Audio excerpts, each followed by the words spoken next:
Hi, welcome back to Headlines and Headaches. I'm Alina, And I am Bailey. and today we're going to be talking about ad controversies and PR controversies. Sorry. And today we have a special guest with us. This is my sister, Autumn Pate. I brought her here today because she's very knowledgeable with history and old advertisements. Is there anything you'd like to add about yourself? Introduction for you?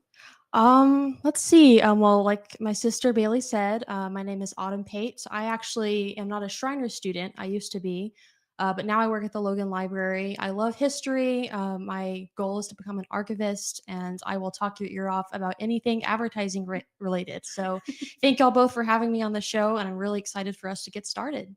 Happy to have you. All right. So, like we did last time, I have a silly little game. Yay! Game one, we'll be doing 3 different games today. This is the first one. So, the name of the game is Makeup Names Are Really Whack. Is this makeup or a snack? So, the goal of the game is I'm going to give you the name or the title of a product. And right off the top of your head, you have to say if it's makeup or if it's food. Are Okay. you all ready to play? I think we're ready. Yep. Awesome. Your first one is Cherry Bomb. Makeup. I'm gonna say makeup. You're both right. It's makeup. Mango Tango. Ooh, I sounds like a food. really good smoothie. Smoothie. Yeah, Yeah. food. It is food. It's fruit gushers. Ooh, okay. Okay. Toasted almond. Why do I feel makeup? I'm getting Like, makeup like vibe. foundation. Yeah. You were both right. Yes. It is We're actually so good at this. foundation. Honey mustard. Isn't that a food? Yeah, it's a food. It is a food. It is specifically Pringles. Cherry blossom. I thought that was a scent. Yeah, I'm like Bath and Body Works, right? I'm still gonna go with like makeup cosmetics. Okay, It we're is- differing here. It is Yeah. makeup. You thought it was food? Okay. I don't know, because like cherry blossom, like in Japan, they have the cherry blossom. It flavors. is I thought you sometimes were a trying food. to I was trying to trick trip us. y'all. Yeah, You yeah. got me. You got me. Your next one is cinnamon stick.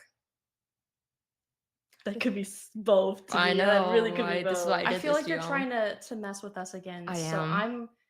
but I think it's like a reverse mess. So I'm just gonna go Oh. with food again. Yeah, I'm gonna go with food. It's makeup. I'm sorry. Oh, All right. Your last one is raisin rage.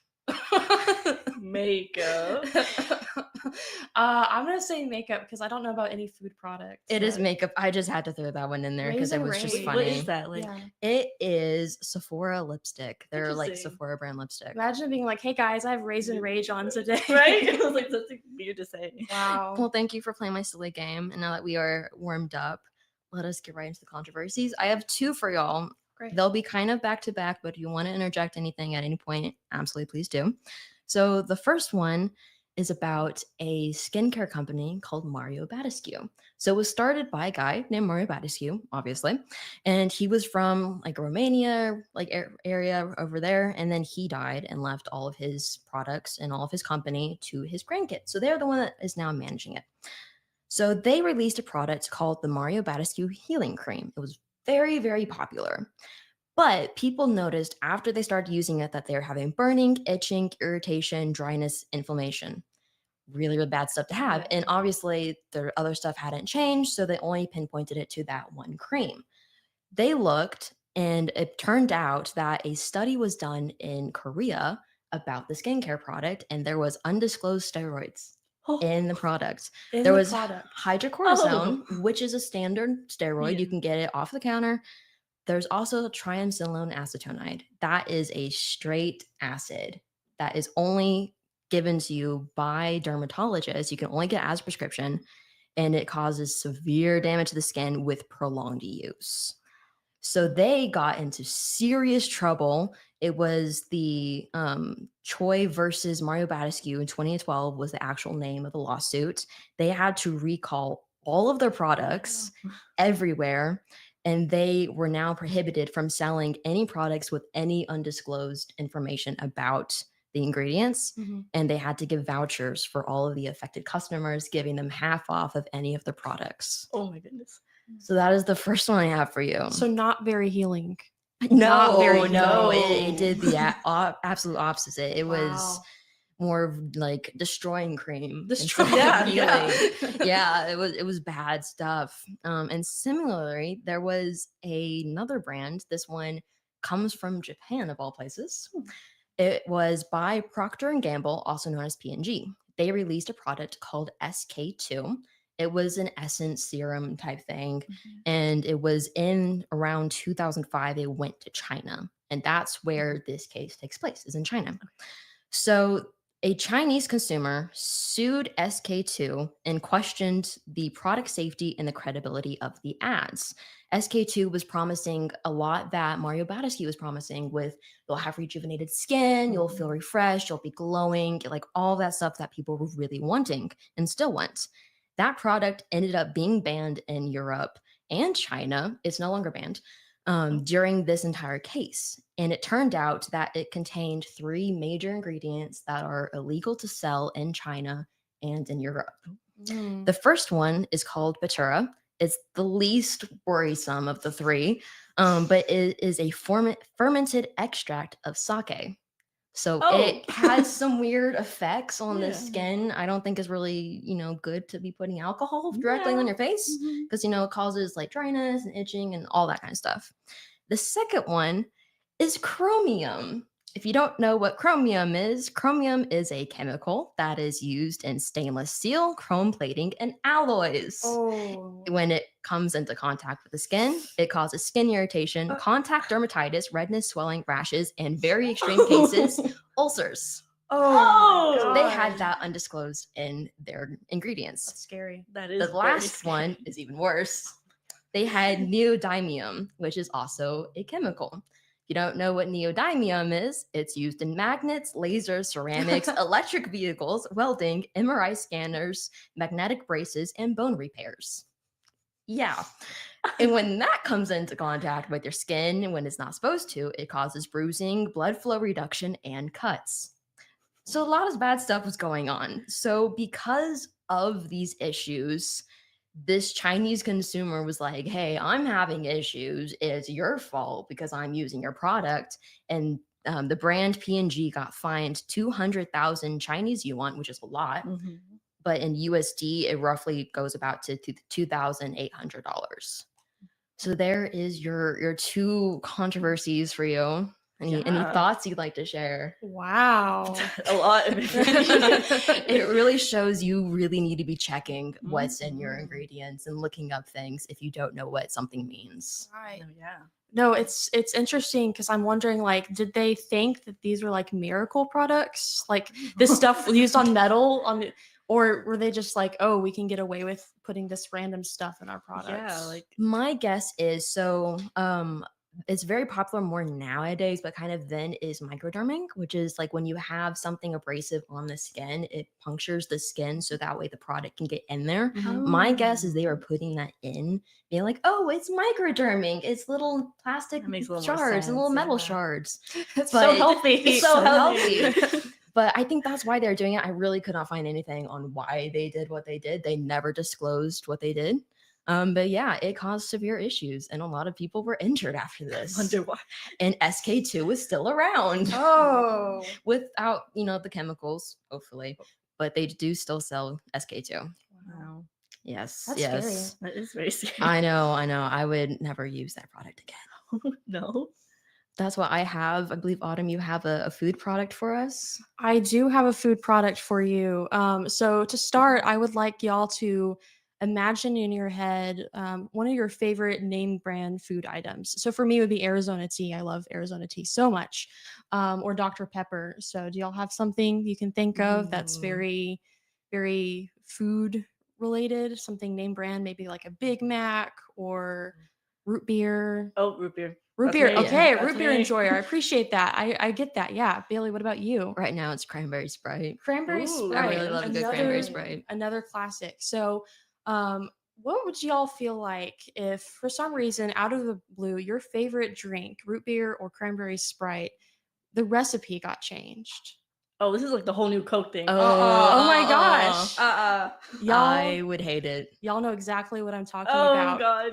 Yes. You got me So, heated. if you were a American resident in 1985, a Coke enjoyer, as you will, you might be miffed with what Coca-Cola decided to do. So it's 1985 around April, and Coca-Cola notices that their soda, it's not like they're going down in stock, but for a long time they've been the major people on the market. It's like it's Coca-Cola and everyone else is way below them. But Mhm. Pepsi is starting to creep up there as the second soda brand in America. And Coca-Cola can't have that happen. So they decide to become better, stronger, and sweeter. So they take their product and they revamp the recipe and the formula. So Pepsi, if you've ever had Pepsi, it's sweeter than Coca-Cola is, and they decide that they're going to combat it. So they do a test audience and they give them New Coke, which is this sweeter, sort of less complex formula. And while on paper it worked, actually a lot of the test audience really liked the new flavor. It doesn't work when you try to change this traditional thing and make it something new. So when Coca-Cola announced in April of 1985 that they were rolling out New Coke, people pretty much revolted. People weren't drinking it. They were stockpiling different, like around the country. They would take Coca-Cola products and like the original Coca-Cola, and they would And they stock stockpile it. to the point where there was a Coca-Cola black market. Like Oh you my could gosh. you could like find people selling cases of old Coke Wow. because people didn't want to buy the new Coke. It's serious, right? So especially in the South, you had in like kind of the upper Northeast, people were like, oh, whatever, it's Coke, I'll drink it. But Southerners really like their Coke, and they saw New Coke as kind of Coca-Cola. You know, they're not sticking it to the man anymore. They're trying to side with the Yankees and Pepsi, and they couldn't have that. So especially around the South, people were calling Coca-Cola's hotline daily with insults No. and Oh my telling them to gosh. change it back, to the point where one guy founded, I think it's called the Old Cola Drinkers of America. So there's a whole society that was founded to petition Coca-Cola to bring back old Coke. Oh my god. Wow. Pretty bad, right? This Yeah. feels like a more extreme version of the toilet paper black market. Yes, I during was COVID. thinking about that. I was like, it's the whole toilet paper thing. I This is know. all over again. I also have to say, so we heard briefly about this in class with Dr. Mora, and Stacy, one of her classmates in there, her grandmother lived through that era and went through the whole New Coke thing. So she instantly texted her grandmother and said, "What do you think about New Coke?" The instant response that Stacy received was, "Don't get me started on it." And all of us just died because we didn't think it was that extreme, but we didn't live through it. We But lived no, it. yeah, if my Sprite got changed, I would be livid. Yeah, it's this great example of like, it doesn't matter how successful it is on paper, you don't mess with tradition. You can't No, mess you with can't. tradition. It was so this happened from April to July. So by July, they rolled it back. They went back to old Coke. They lost around $30 million from Oh this. my marketing gosh. stunt. That's a lot. It was discontinued in 2002. So for a while they had the classic Coke, that's what they were calling it, and they called it Coke 2, which is a little bit of a weird title. Mhm. That sounds Um, nefarious. Yeah, Coke 2. Mm. But if you were around anywhere from 1985 to 2002, you could buy both products Mhm. until they discontinued it because it just Yeah. was not selling. But yeah, so I guess any companies out there looking to like revamp their formulas, either don't do it or do it in secret. Yeah. Be very careful. Be very careful. Yeah, I could not. don't No, think I so. could never. Oh my god, if root beer. Well, because like to me, like even different brands have different tastes in root beer. Like Mhm. AW is my favorite, but I like Mug too, and I can do I forgot another one. St. Arnold's is really Barg. good. I think it's Barg or something like that. Like they're all different flavors, Yeah. but they're still root beer. Mhm. But it's their own formulas. So, but I'm sorry if you changed that, I would be so devastated. Absolutely. Absolutely. I feel like that about ice cream. I'm an ice cream purist. I will only eat like Bluebell and Creamy Creations Yeah. and Swoon. And if I eat anything outside of that, I absolutely hate it. Inferior. It- My it's My mom inferior. hates Marble Slab. She's like, it's not the same. Fair. She's like, it's Baskin Robbins or Bluebell. That's it. Understandable. I feel that one. Yeah, I could never. But wow. Thank you I for know. sharing that. Absolutely. That was a good one. That Absolutely. I was not expecting you to just come out with that one. Yeah. Oh my goodness. Well, Alina, what do you have for us today? Oh, okay. Well, I have clothing. I'm sorry. I love this one. So, this is a recent one. American Eagle came out with their ad in this August. I don't know if you heard about it, but it featured Sydney Sweeney. She's an actress, and let me put it this way. She is a blonde, blue-eyed, light-skinned woman, right? Very important for later. So this ad uses the homophone of jeans and jeans, right? Two completely different words. And while there's so much to this ad because the way they shot her and stuff was a little sexually too. So that was another problem. But when she's like saying, I think if I could pull it up, I want to play for you because you guys just have to hear it. Oh no. We gotta wait for the ad. Hold on, Oh guys. yes, all the Ad ads. before the ad. Because we're college students and we don't pay for YouTube No. Premium. No. Absolutely not. We're very cheap. Down from parents to offspring, often determining traits like hair color, personality, and even eye color. My genes are blue. Sydney Sweeney has great genes. Like that is one of the ads. Hello. Wow. Okay. Can I say something real quick? Yes, of She course. sounds like off-brand Britney Spears. I just have to say that real quick. My jeans are blue. Yeah, no, she sounds like an off-brand Britney Spears right now. But yeah, okay. So that was one thing, and then the fact that they're using genes and genes created a whole controversy because they're like, hey, she's white. Are you promoting white supremacy, eugenics, stuff like that? So a lot of people took it very negatively, and it caused a whole like uprising. Like we don't like American Eagle anymore, right? All this controversy. Well, a month later, Gap, another famous clothing line for jeans too and denim, put out their ad campaign. Now theirs is better in denim, and it featured a new world girl pop group named Cat's Eye. They are literally 6 girls from different places around the world. Like that was their idea of the girl group. It's supposed to be diverse.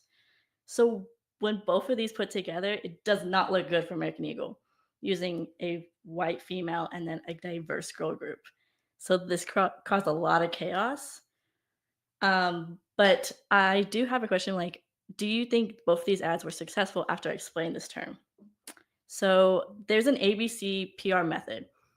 The A is audience and B is big picture and C is the communication. So let's do this together as a group. So Together audience, do they have the same audience? I think the intent was to have the same audience, but it just did not come across, at least on the American Eagle side. But the Gap one very much has audience in mind. Would you say, will it be like younger generation? Definitely both younger with Cat's Eye and Sydney Sweeney. Those are both from Right. the younger generation. Mhm. Yeah. Okay, cool. Okay, what about the big picture? Like their overall goal is to sell their brand, right? Do you think they did that? They sold their brand? Well, obviously, American Eagle did not, because people were like, "How dare you?" And they probably went to Gap, honestly. Which is actually kind of funny because since this controversy happened, it got very political.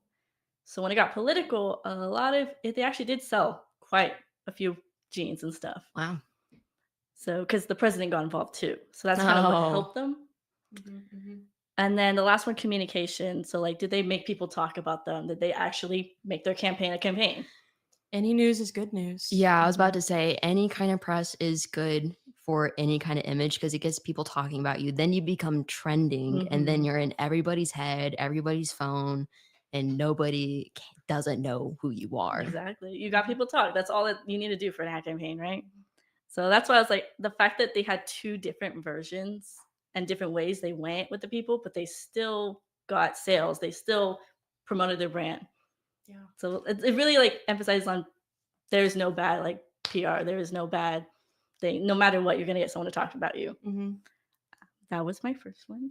Do you have something? I do, and I'm like really excited. I'm like jumping up and down because mine is also about jeans. Okay. Mine is also about jeans, and mine is about controversy and how no PR is bad PR. So I'm really excited actually to talk about this. But I'm going to talk about Calvin Klein jeans. Ooh, okay. So Calvin Klein is interesting. They have a long history of controversial advertisements and PR campaigns. This one in particular happened in the 1980s around a model named Brooke Shields. Do y'all know who Brooke Shields is? I don't believe I do. The 80s aren't my Looks her up real specialty. quick. It's okay. There's no grade, I promise.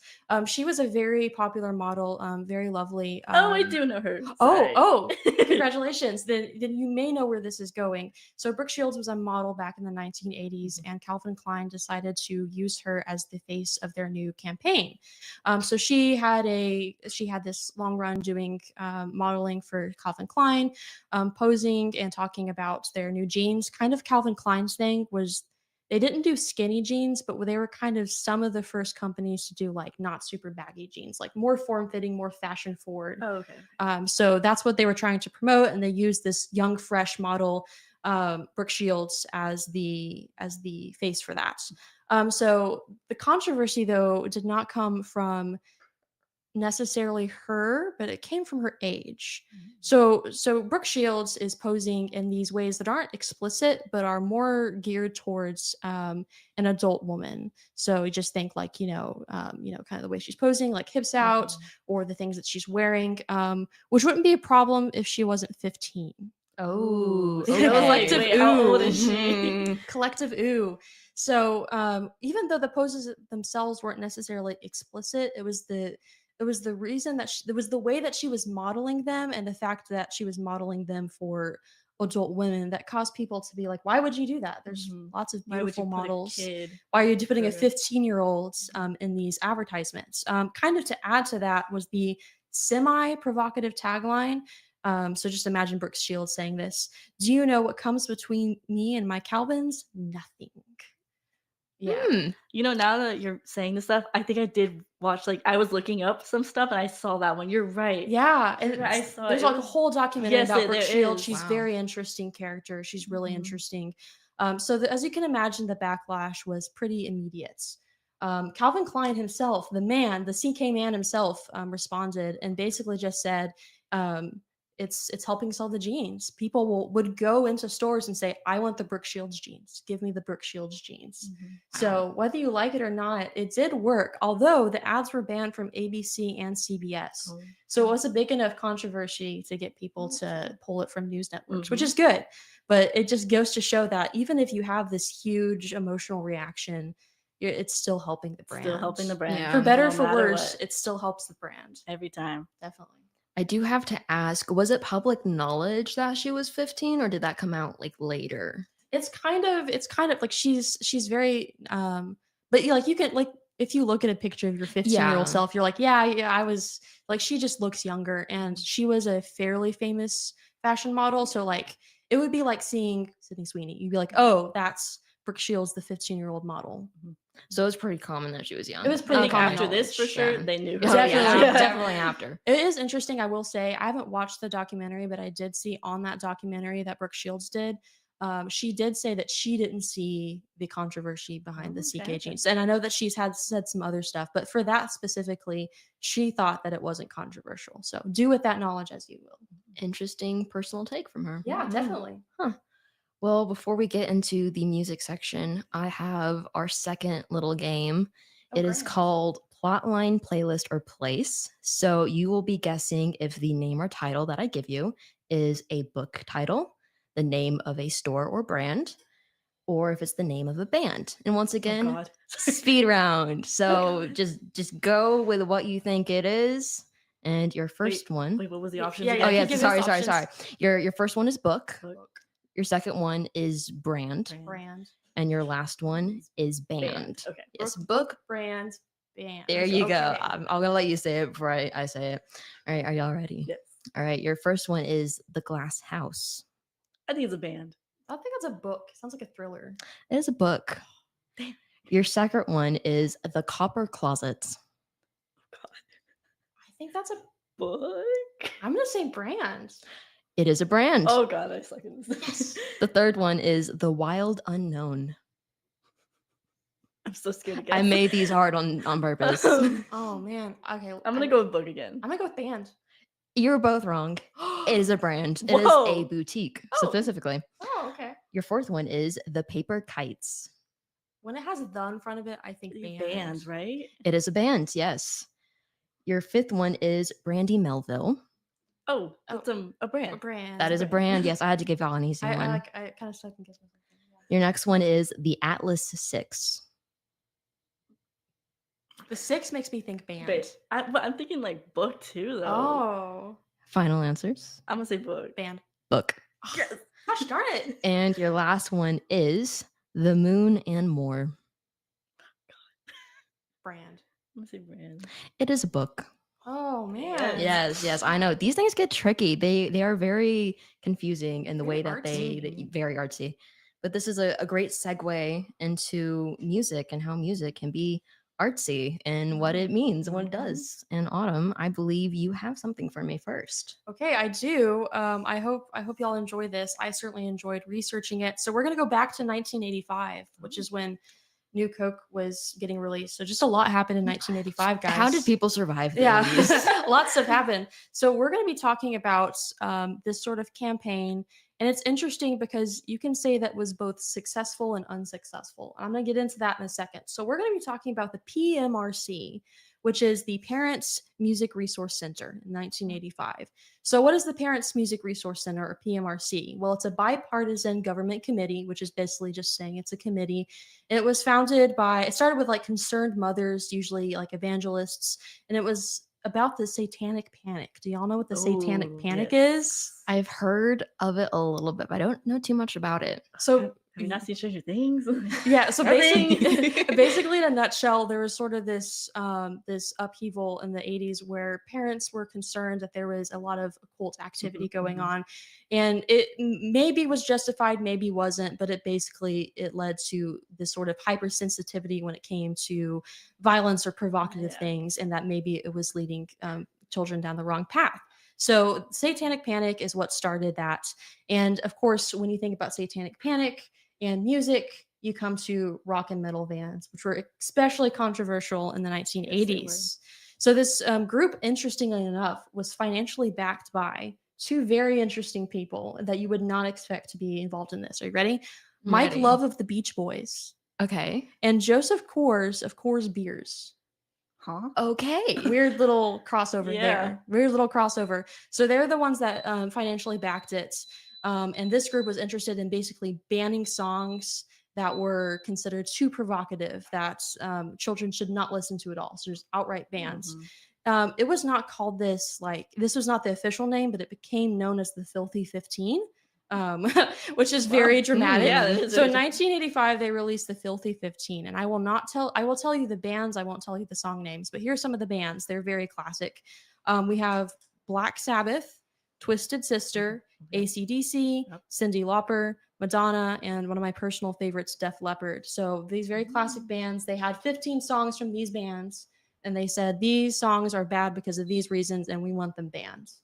Did they succeed in that? Of course not. But what they did succeed in is they're the reason when you go to like a music store and you see the parental advisory sticker, that's because of them. Oh, okay. So they were the reason Interesting. that is now a thing. So that's the good. That's the good. The bad and the ugly is, of course, when they released this Filthy 15 list, children would look at this and be like, great, I know exactly what songs to listen to. It backfired To make my parents mad at me. Yeah. So I guess that's sort of a cautionary tale. Like, don't put all your eggs in one basket. Don't be too, because of course rock and metal are still really popular today. And in fact, this sort of branding that was like put upon them of Satanic Panic kind of just made them go all the harder. I'm like, yeah, we're cool and like wicked. So did it succeed? Yes and no, but it certainly left us with some very interesting results. Wow, I did not know any of that. I feel like as a music major I should have, but now I know, and Now I you can know. I can add that to my arsenal of knowledge to share with people. I'm just the fact that it was founded by Mike Love of the Beach Boys and Joseph Coors, So who, random. of course, it's so weird. I That's don't such a really weird understand pairing. that. Like, in what I wanna world know. and universe did they get together and be like, huh, you know what we should do? Form Yeah, that's what I'm PMRC. saying. Yeah. Like, We just really don't like rock music. Yeah. Which is funny because it kind of depends on the song and the album stuff, but Beach Boys kind of falls under rock. Most of their songs and stuff. it does. It's on the subgenre end, Mhm. but it still does fall under that subgenre They're because like they too fall much under rock. Too much rock. Guys. yeah, because they fall under psych rock, and that one, depending on the band and stuff, can get along the same lines of the others that they were trying to ban and stuff. So I found that quite humorous. Yeah, little bit strange. This reminds me of the whole book ban too. Yeah. Same kind of concept. It's like they ban the books. Okay, we're just gonna buy them and read them. Yeah, you're That's bringing just- attention to the things You're you don't literally want to. promoting the books. Yeah. Like, Yeah. Same thing. If they had done it quietly, I think it would have been a different situation, because if they hadn't put it out there where kids would have access to the list, then kids, yeah, they might have stumbled across it, but they wouldn't have been going out of their way to go and find it. Yeah. So I think they if they wanted good results, they should have just kept it on the down low. Yeah. Really, yes. I have one to go off of yours. Okay. A little bit of a different line. Are y'all familiar with the song "This Is America" by Childish Gambino? Very Yes. familiar. I remember Love when it that came song. out. Yes. Oh my gosh, it's one of my favorites. So this is just a little like precursor to what I'm going to get into. It's a very controversial song for many, many reasons. One of the reasons being that it actually had a lawsuit against it for copyright infringement by a guy named Kid West. And he had a song called Made in America. And he claimed that This Is America, both in title, in lyrics, and in musicality, was too similar to Made in America. I can't speak on that fact. I haven't listened to it. But a judge ruled that it wasn't similar enough and case was dismissed. This is just the tip of the iceberg on the whole controversy surrounding the song. There's a lot of symbolism, and that's where people take issue with it. There's symbolism in the music, how they decided to design the instruments and the beats, how they did the music video, the dancing, the costumes, and in the lyrics themselves that Donald Glover actually wrote.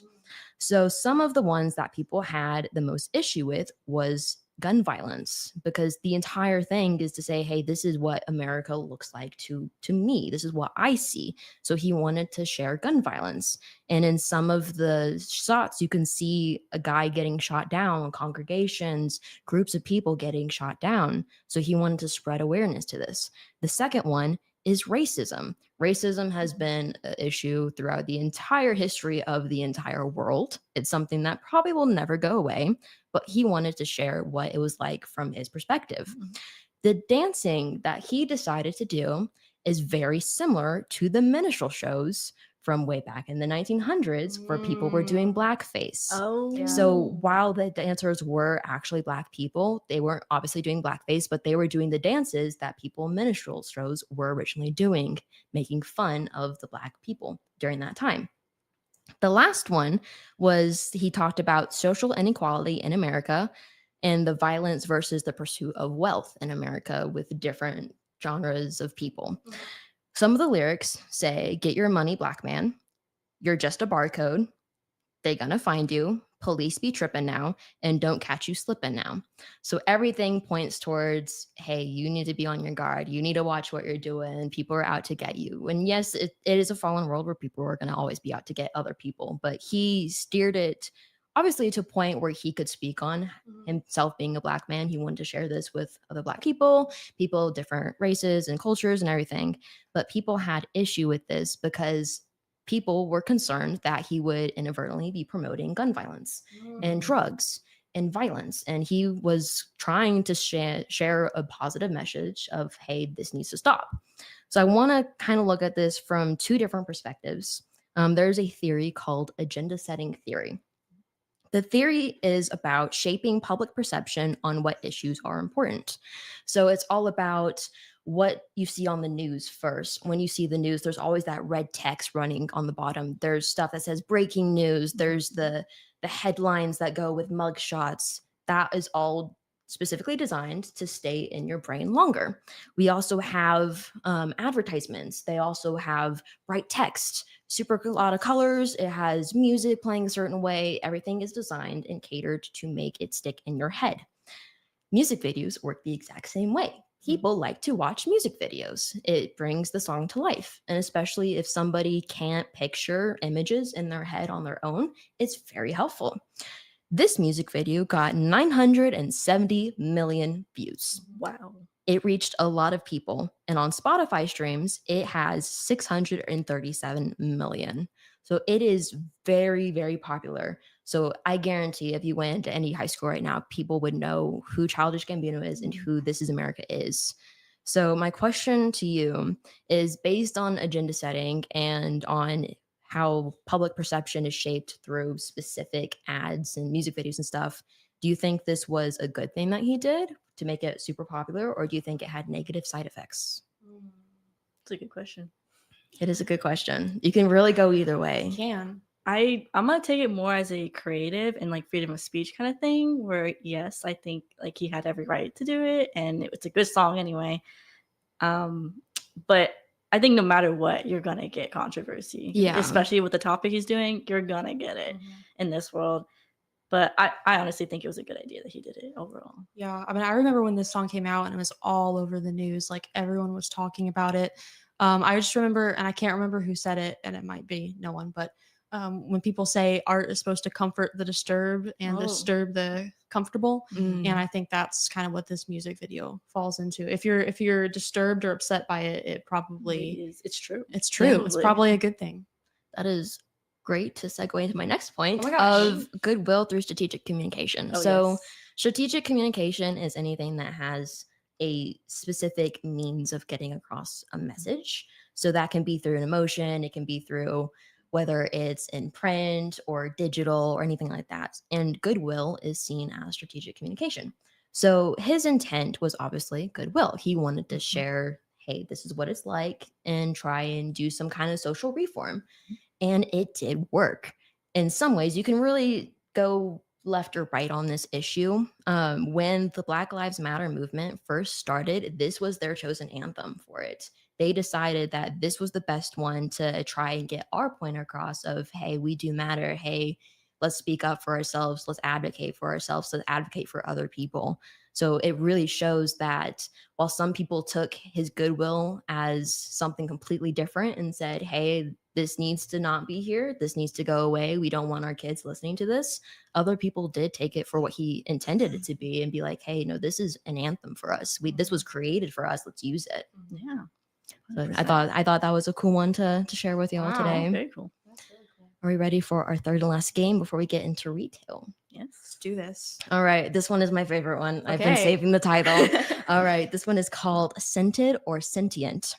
Ooh. The The nervous laugh. You can laugh. You can I laugh. don't like that. I That know. scares me. I did on purpose. Okay, Okay, great. so the aim of the game is once again speed rounds. I will be giving you a name, and you are going to guess if it is the name of a child or the name of a luxury candle scent. Oh God. So is this like baby name planning for us? It can be. Yeah, this is what you shouldn't name your kids. Oh, okay. Yeah, Okay, yeah, okay, yeah. okay. Okay. They get a little wild. Okay. Some of them are kind of cute, but they do get a little Are wild. these like celebrity babies? They are celebrity Okay. babies. Nepo babies. Yes, Yes. yes. All right. Are you ready? Oh yeah. All right. Your first one is Apple. 100% believe it's a child. Yeah, I think that's- 100% believe. It is Gwyneth Paltrow's daughter. I thought so. I Really? thought it was for sure. Yes. Blue Ivy. I think it's that. That's actually a pretty name. I was like, I don't Either know one is why. pretty. Isn't that Beyonce? Is that Beyonce or is it Rihanna? It's Beyonce's daughter. Oh, good Look at job. me. Yeah. You have Juniper next. I think Wait, that's can you too, repeat that? Juniper. Juniper? That's too normal. It's too normal. I'm gonna say it's a scent. I'm gonna say it's a scent. It is a scent. Yep. We have Orange Blossom. What in the Milo ponies? Very, very I'm MLP so coded. I'm gonna say scent because I don't think that rolls off the tongue enough to like yell it at your kid like orange, get over here. So I'm gonna say scent. Oh my It is God, a that's- candle. yeah. Yeah. We have Bluebell next. That's a name. I'm gonna say scent. It is the name of Orlando Bloom's There we daughter. go. Bluebell. Yes. Bluebell bloom. Bluebell It's actually Bloom. pretty. We Yeah, have pretty. Gypsy Water.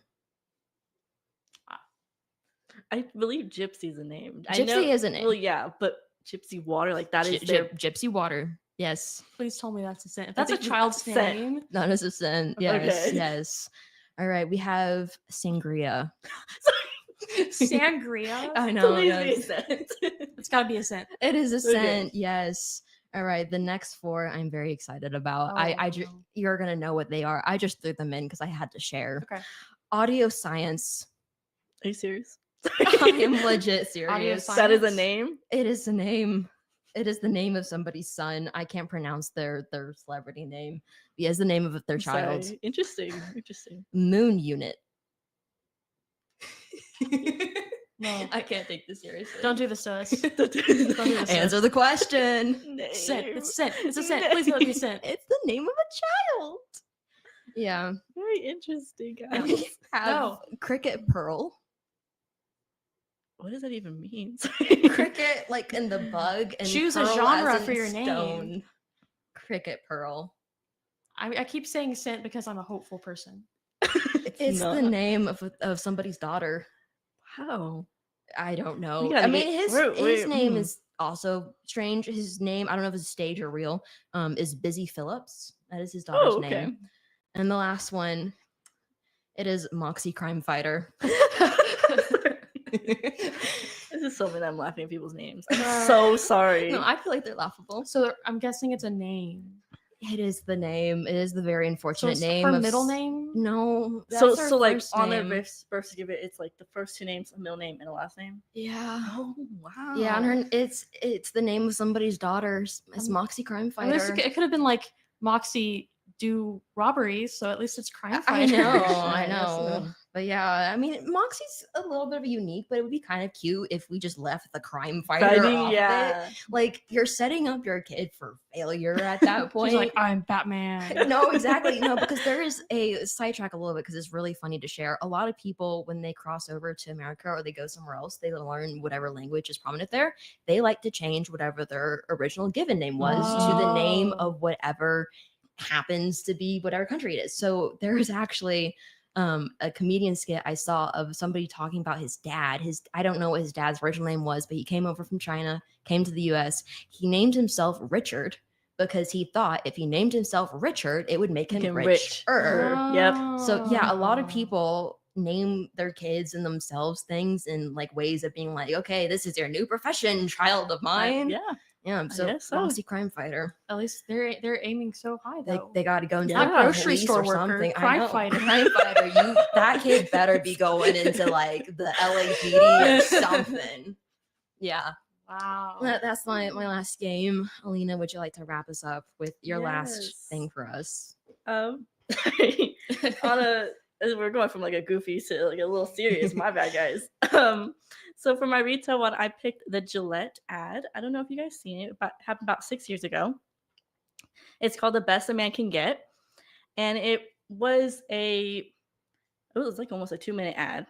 That's a long for ad. A little. It's like a minute 50-ish, kind of around there. And it's like a symbolic storytelling ad, so it's a story, right?